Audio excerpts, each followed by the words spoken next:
संयुक्त राज्य अमेरिका में कांग्रेस चुनावों की तैयारी के बीच इस समय कुछ अकल्पनीय हो रहा है। डोनाल्ड ट्रंप वास्तव में चुनावी कानूनों को फिर से लिख रहे हैं और निर्वाचन क्षेत्रों की सीमाएं इस तरह बदल रहे हैं कि वे राज्य जो पारंपरिक रूप से डेमोक्रेट्स को वोट देते थे अब रिपब्लिकन को ही चुनेंगे। निर्वाचन मानचित्र में इस तरह का बदलाव अंततः रिपब्लिकन की जीत की ओर ले जाएगा, भले ही डेमोक्रेट्स को अधिक वोट मिले। और विरोधाभास ये है कि ट्रंप असल में न कानून तोड़ रहे हैं न संविधान, क्योंकि दोनों में छेद है। अमेरिकी राजनीतिक व्यवस्था में एक खास तरह की परिघटना मौजूद है। एक पार्टी राज्य में मतदाताओं के बहुमत का समर्थन पा सकती है, लेकिन फिर भी विधानमंडल के चुनाव हार सकती है। ये जेरेमैंडरिंग का नतीजा है, जिसमें निर्वाचन क्षेत्रों की सीमाओं में हेरफेर किया जाता है। और मई 2026 तक अमेरिका में ये प्रक्रिया अपने चरम पर पहुंच गई, क्योंकि राज्य कांग्रेस के मध्यावधि चुनावों से पहले नक्शों का पुनर्निर्धारण पूरा कर रहे हैं। इस एपिसोड में मैं आपको सरल तरीके से समझाऊंगा कि रिपब्लिकन पार्टी राज्यों पर नियंत्रण से डोनाल्ड ट्रंप समर्थकों की जीत कैसे सुनिश्चित करती है और इसका अर्थ क्या है। यह निर्वाचन क्षेत्रों की सीमाओं का पुनर्निर्धारण है। ये चुनावों को कैसे प्रभावित करता है और क्यों किसी खास राज्य में ज्यादातर वोट डेमोक्रेटिक पार्टी को मिल सकते हैं, लेकिन आखिर में उस राज्य का प्रतिनिधित्व प्रतिनिधि सभा में ज्यादा रिपब्लिकन करेंगे। कुल मिलाकर पहली नजर में ये उलझा हुआ और मुश्किल लगता है, लेकिन असल में सब कुछ आसान है। अभी हम सब कुछ साफ साफ समझा देंगे। मेरा नाम अलेक्सेई पेचिये है। आइए इस विषय पर चर्चा करें, लेकिन पहले चैनल सब्सक्राइब करें, वीडियो को लाइक करें और नीचे कोई भी कमेंट लिखें। इसके लिए मैं आपका आभारी रहूंगा। साथ ही टेलीग्राम चैनल पेचिये न्यूज को सब्सक्राइब करें, लिंक वीडियो डिस्क्रिप्शन में है, वहां ताजा खबरें तुरंत मिलती हैं। चलिए पहले हाल की मुख्य घटनाओं को समझते हैं जिन पर आगे चर्चा होगी। पहले तथ्य, फिर विश्लेषण। चिंता ना करें। पहला है संयुक्त राज्य अमेरिका के सर्वोच्च न्यायालय का 29 अप्रैल 2026 का फैसला, जो लुइसियाना बनाम कैलस मामले से जुड़ा है। कोर्ट ने यह विचार किया कि क्या लुइसियाना के जिलों का नक्शा अश्वेत आबादी के प्रति भेदभावपूर्ण है या नहीं। आखिरकार 29 अप्रैल को अदालत ने रिपब्लिकन बहुमत द्वारा बनाई गई नक्शे को मंजूरी दे दी। इस फैसले ने सिद्धांत को मजबूत किया कि राजनीतिक जेरेमैंडरिंग यानी पार्टी के हितों की रक्षा स्वीकार्य है, चाहे वो अप्रत्यक्ष रूप से हो। आखिरकार अदालत के इस फैसले के कारण लुइसियाना में 6 में से केवल 1 सीट ही डेमोक्रेट्स के पास सुरक्षित रहती है, जबकि डेमोक्रेट्स इस राज्य में 30% मतदाता हैं। तकनीकी रूप से अब राज्य में डेमोक्रेट्स की संख्या मायने नहीं रखती, क्योंकि नक्शा ऐसा है कि रिपब्लिकन ही जीतेंगे। ये पूरी तरह तकनीकी मामला है।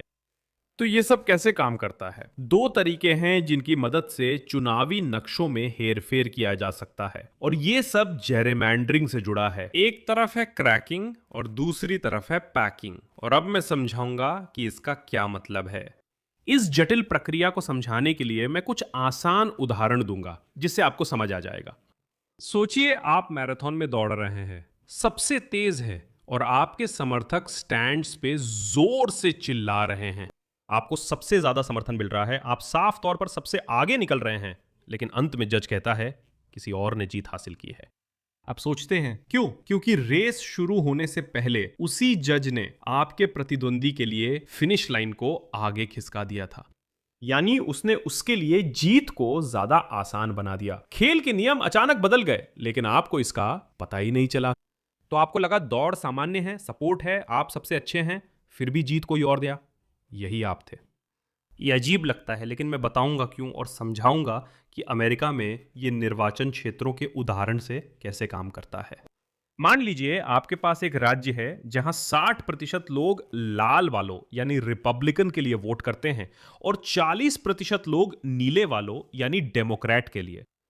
आप समझ रहे हैं कि राज्य में अनुपात 60-40 है, और हमें इन सभी मतदाताओं को 5 निर्वाचन क्षेत्रों में बांटना है। पहला विकल्प, इसे कैसे किया जा सकता है? हर जिले में अनुपात वही रहता है, यानी ये 60 बनाम 40 हर जिले में एक जैसा है। आखिरकार हमें 3 लाल सीटें मिलती हैं, यानी रिपब्लिकन के लिए प्रतिनिधि सभा में 3 सीटें और नीले वालों के लिए यानी डेमोक्रेट्स के लिए 2 सीटें। सब कुछ मूल रूप से न्याय संगत है। अब प्रचार कर मतदाताओं को मनाना होगा ताकि स्थिति बदले। जैसे रिपब्लिकन के पास 2 और डेमोक्रेट्स के पास 3 सीटें हो सकती है।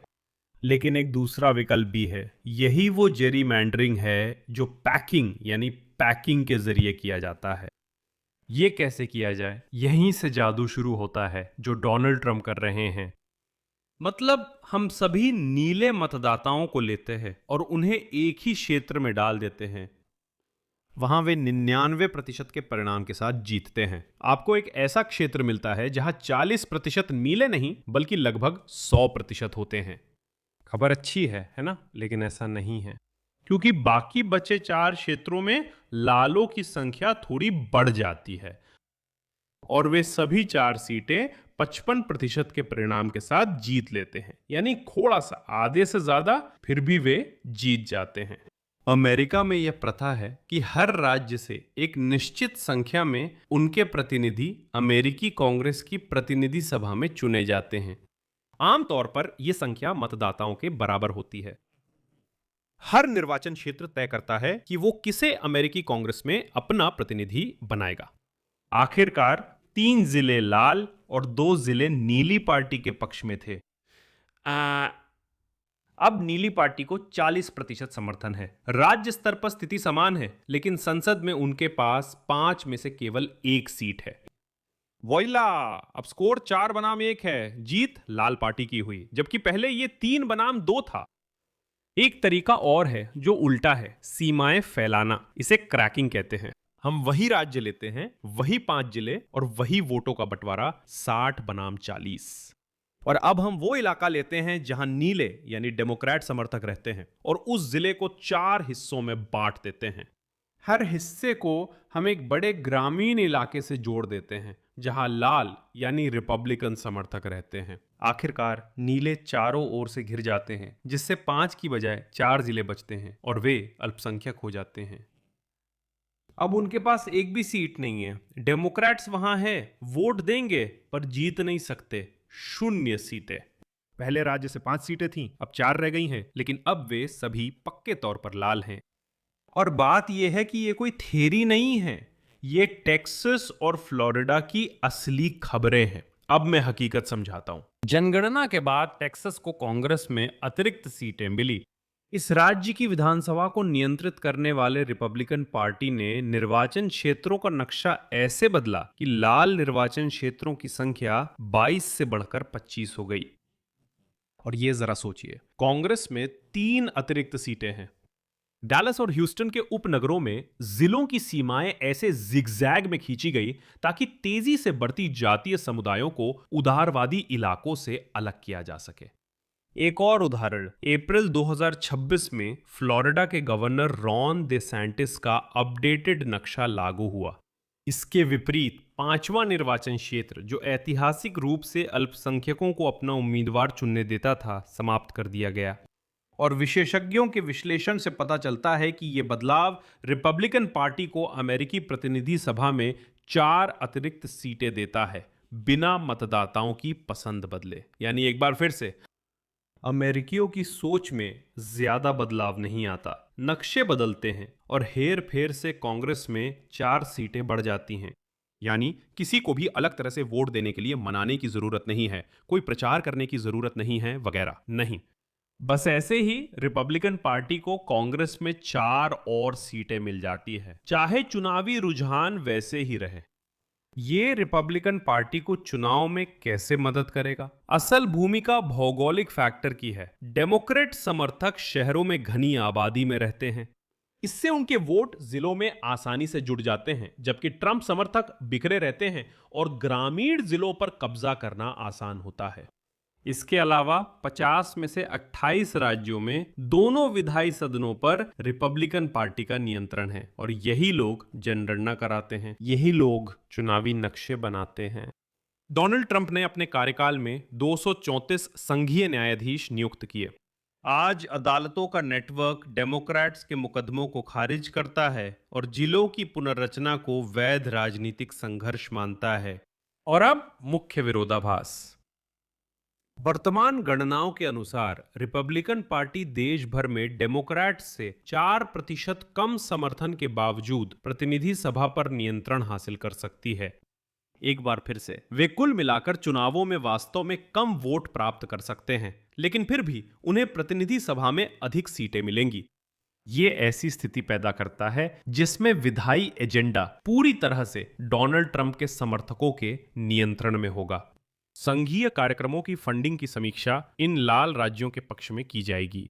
और इसमें समस्या क्या है? इस व्यवस्था को कानूनी तरीके से बदलना लगभग असंभव है जब तक कि 2030 में अगली जनगणना ना हो जाए। यानी वे अगले राष्ट्रपति चुनाव में भी आसानी से निकल जाएंगे। और डेमोक्रेट्स के लिए सारी समस्या यही है कि जेरिमैंडरिंग कोई कानून का उल्लंघन नहीं है, ये बस सिस्टम का इस्तेमाल, या जैसा कहते हैं सिस्टम का दुरुपयोग है। ये कानूनों का अपने फायदे के लिए इस्तेमाल है। गणितीय मॉडल और स्थानीय संसदों पर नियंत्रण रिपब्लिकन पार्टी को देश में हो रहे जनसांख्यिकीय बदलावों को बेअसर करने की अनुमति देता है, क्योंकि निश्चित रूप से शहरी आबादी की संख्या बढ़ रही है जो आम तौर पर डेमोक्रेट्स के पक्ष में वोट करती है। अल्पसंख्यकों का अनुपात भी बदल रहा है जो आम तौर पर डेमोक्रेट्स को वोट देते हैं। इस तरह नवंबर में चुनाव का परिणाम काफी हद तक पहले ही अप्रैल में तय हो गया था, जब इन नए जिलों के नक्शों पर हस्ताक्षर किए गए थे। इसलिए मुझे उम्मीद है कि आपको थोड़ी समझ आ गई होगी, और आगे भी इस विषय पर खबरें जरूर आती रहेंगी, और जब आप उन्हें देखेंगे तो आप पहले से समझ पाएंगे कि आखिर बात किस बारे में हो रही है। मैं यही विराम लेता हूं। अपनी राय और निष्कर्ष कमेंट करें, चैनल सब्सक्राइब और एपिसोड लाइक करें। और दोस्तों, अगर आप इस YouTube चैनल के काम में सहयोग करना चाहते हैं तो मैं इसके लिए आपका आभारी रहूंगा। आप डोनेशन या पेड स्पॉन्सरशिप सब्सक्रिप्शन से मदद कर सकते हैं। लिंक और डिटेल्स वीडियो डिस्क्रिप्शन या स्क्रीन पर दिख रहे QR कोड में है। धन्यवाद। अपना ख्याल रखें। अलविदा।